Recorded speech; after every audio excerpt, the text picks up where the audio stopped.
so today we're going to dive into this book that's kind of notorious, I guess you could say. Yeah. The 48 Laws of Power by Robert Greene. Right.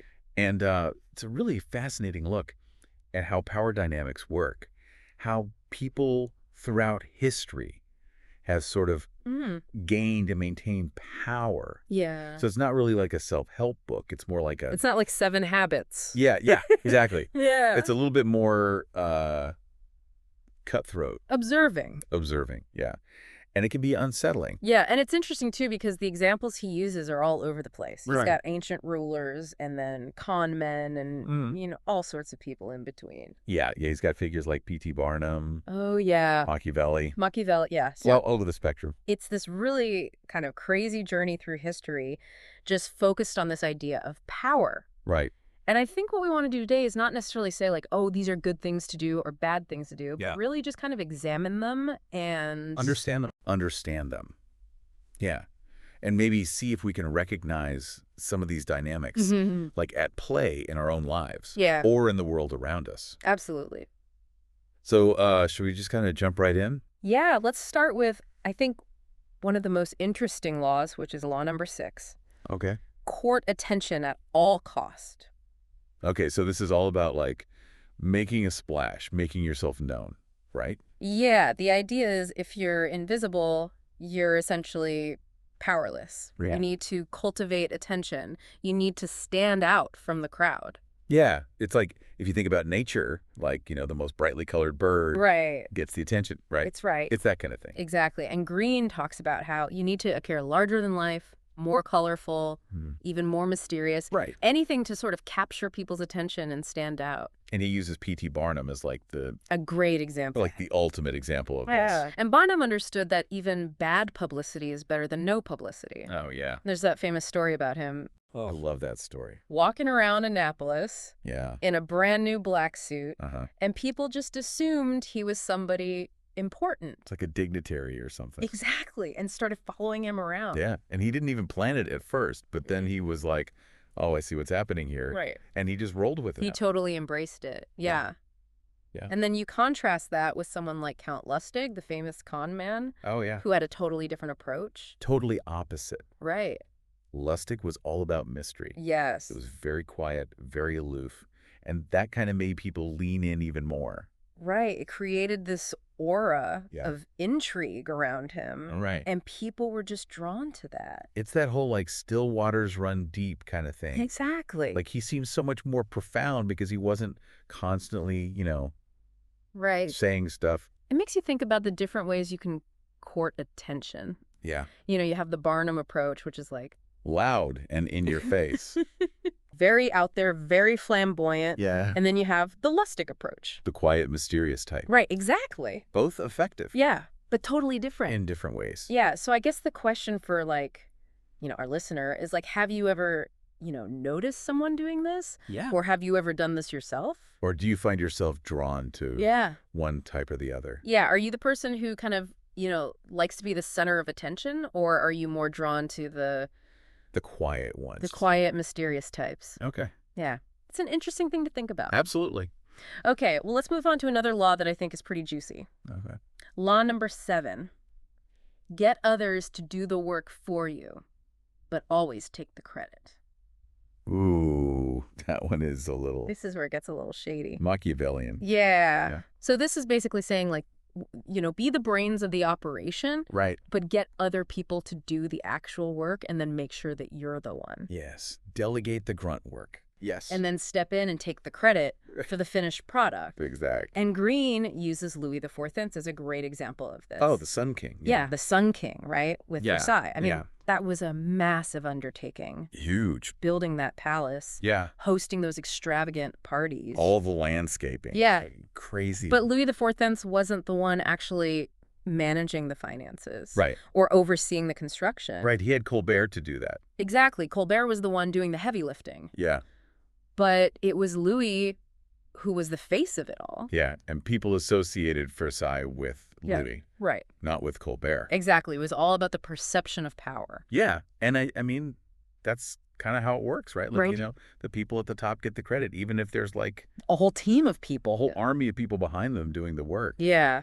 So, I mean, that's kind of a sobering thought, I think. It is, but Greene also cautions against just surrounding yourself with friends or people you like. Yeah. Because he uses the example of Michael III, who had this very competent advisor named Bardas, but he favored people who were less effective, But nicer. but were his friends. Yeah. And that ultimately led to his downfall. Yeah, it's that whole, like, do you want to be surrounded by people who are going to tell you what you want to hear? Right. Or people who are actually going to, challenge you and be honest with you? It's a tough question. Yeah, so, like, I guess for our listener, it's like, Yeah. have you ever been in a situation where Where you felt like you did all this work you did the work and someone else took the credit? and somebody else got the recognition? Yeah. Or maybe even the opposite. Have you been the one to take credit for someone else's work? Oh, that's a good one, too. Right. Yeah, something to think about. It is.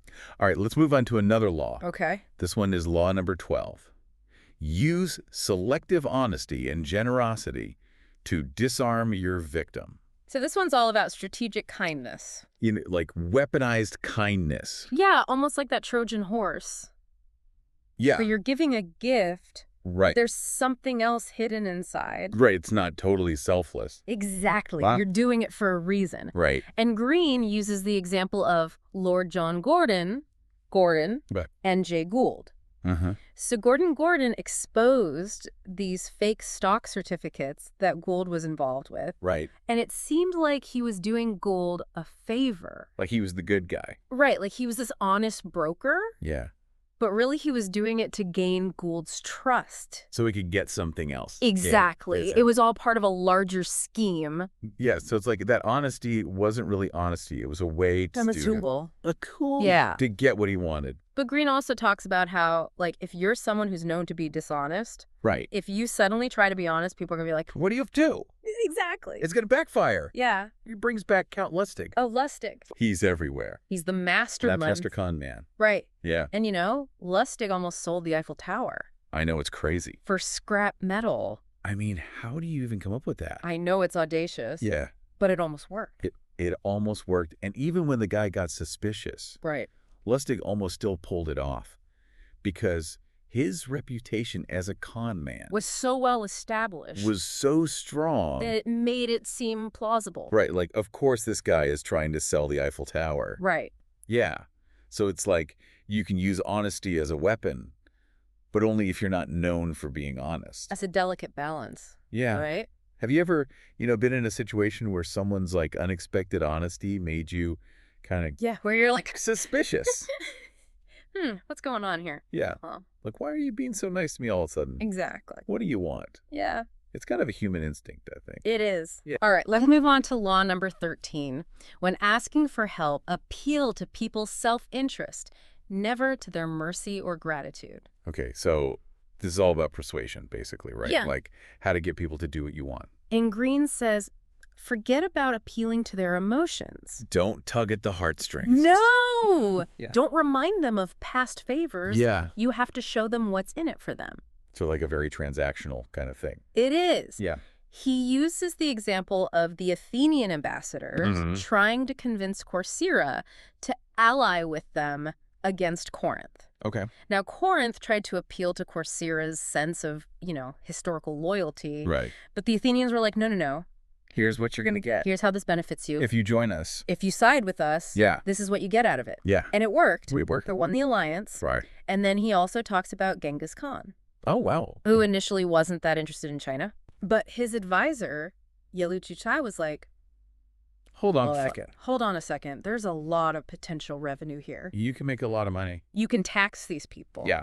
And Genghis Khan was like, okay, I'm listening. Okay, now I'm interested. Now you have my attention. Yeah, so it's really about framing things in a way that benefits the other person. Exactly. So like when you need help from someone, Yeah. do you usually, just kind of hope that they'll do it out of the goodness of their heart?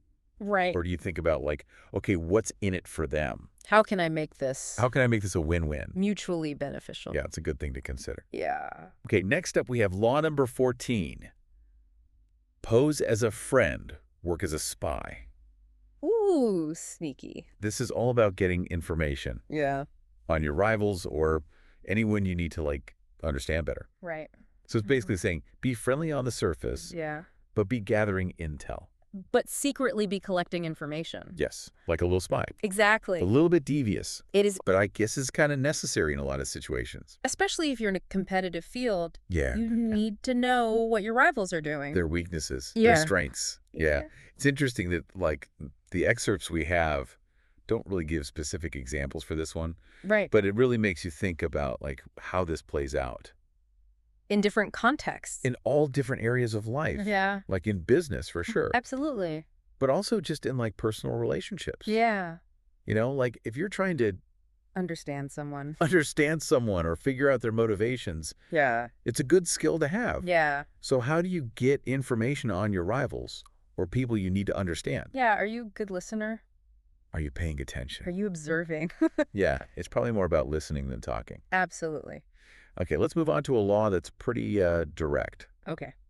Law number 15, crush your enemy. Totally. Okay. That one is intense. It's a little scary. A little bit. So no mercy. Okay. No Greene's argument here is that, Like, go all in. yeah, that a partial victory is more dangerous Interesting. than a total victory. Why is that? Because if you only partially defeat someone, they're going to come back for revenge. Oh, okay. But if you completely crush them, They're gone. the threat is eliminated. They can't come back. Exactly. Right. And he uses the example of Cesar Borgia. The Duke Valentino. Yes, who was notorious Ruthless. for his ruthlessness. Mhm. And he would eliminate his enemies completely. Like no survivors. No survivors. And he would make a spectacle of it Oh, wow. to instill fear. Like a warning to others. Dang. Don't mess with me. Yeah. Wow. So, you see this idea of completely neutralizing a threat Right. so that it can't come back to haunt you. And he contrasts that with, like, the fable of the farmer and the snake. Right, where the farmer tries to be merciful Yeah. to the snake, Doesn't kill it. doesn't kill it, and it comes back to bite him. Yeah, literally. Literally, yes. Ouch. So the lesson there is sometimes you have to be ruthless. Yeah, you got to finish the job. You got to finish the job. So have you ever, like, not fully addressed a problem Yeah. and then had it come back to bite you? Mm-hmm. I think we've all been there. I think we all have. Yeah, it's a tough lesson. It is. Okay, let's move on to another law. Okay. This one is a little more subtle. Right. It's law number 16. Use absence to increase respect and honor. Okay, so this is about playing hard to get Yeah, kind of. on a grand scale. Yeah, it's about, like, creating a sense of scarcity. Right. Like, if you're always available, You become less valuable. they're less valuable. Yeah. Exactly. It's like supply and demand. It is. Right. And Greene talks about Lord Byron, Oh, yeah, the poet. the poet Yeah. who cultivated this image of mystery Yeah, he was very good at that. by strategically disappearing Yeah. and then reappearing. And everyone would be like, oh, Byron, he's Mm. back. And it made his presence all the more special desired. Right. Yeah. And he also talks about Queen Elizabeth Thirst, Oh, yes. who you famously never married. It's the Virgin Queen. The Virgin Queen. And that was very strategic on her part It was. because it kept everyone guessing, Right. kept everyone vying for her attention. And it was a power move. It totally was. Absolutely. But Greene also says, like, this only works if you've already established a presence. Right. Like, if you disappear too early, Before anyone knows who you are, you're just going to be forgotten. you're just gone. Yeah. So it's all about timing. Timing is everything. Yeah. So I guess, like, the question for our listener Mm. is, Mhm. how do you balance being accessible Yeah. with maintaining your sense of value?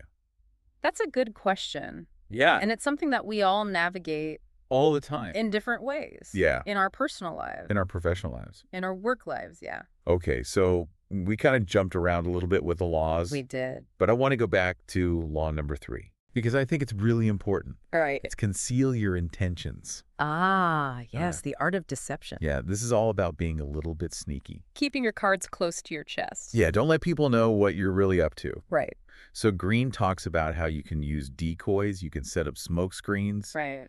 Just create distractions, basically. Misdirection. Yeah. It's like a magician. It's They're like- distracting you with one hand while they're doing something else with the other hand. Right. Yeah, and Greene uses the example of Daniel Drew, Okay. who was this financier Mm-hmm. in the 19th century, Okay. and he would manipulate the stock market by creating these illusions of activity. Like fake trades or something? Yeah, like he would make it seem like there was all this Buying and selling. urgent buying and selling happening. You drive up the price or something. Exactly. Yeah. So people would jump on board. Oh, so they'd be like, oh, something's happening. Right. I better get in on this. Gotta get in on the action. Yeah, and then he would like secretly be selling or something. Exactly. Wow. So, yeah, he was very good at concealing his true intentions. And then there's also the example of Joseph Duveen.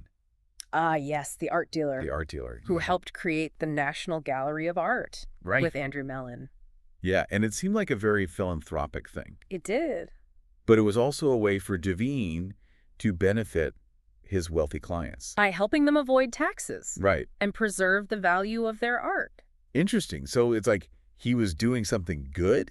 It appeared that way. But he was also getting something out of it. Yeah, getting something out of it. Yeah. And then there's that interesting point about P.T. Barnum, who eventually started to be more open about his deceptions. Yeah. And it actually, like, enhanced his reputation. It did, because he understood that people... like, to be fooled. ...enjoy being deceived. To a certain degree. To a certain extent. Yeah, it's like, we want to believe in the magic. Yeah. And by acknowledging it, he made it more entertaining. Yeah, like he's in on the joke. Yeah, exactly. And we're in on the joke. And the audience is in on the joke. Yeah. Yeah. So it's like concealing your intentions can be really effective. Yeah. But sometimes being transparent about the fact that you're concealing them can also be a strategy. Can also work. Yeah. It's wild. Yeah, it is. So are there any like goals you're working on right now where you're like, yeah, I'm going to be a little sneaky about this. Keep this one under wraps. Keep it under wraps. Yeah, I think we all have those. Yeah. Maybe we don't want to admit it. Maybe not. But it's worth thinking about. Yeah. Okay. Let's talk about one last law. Okay. Law number 4. Always say less than necessary. The power of silence.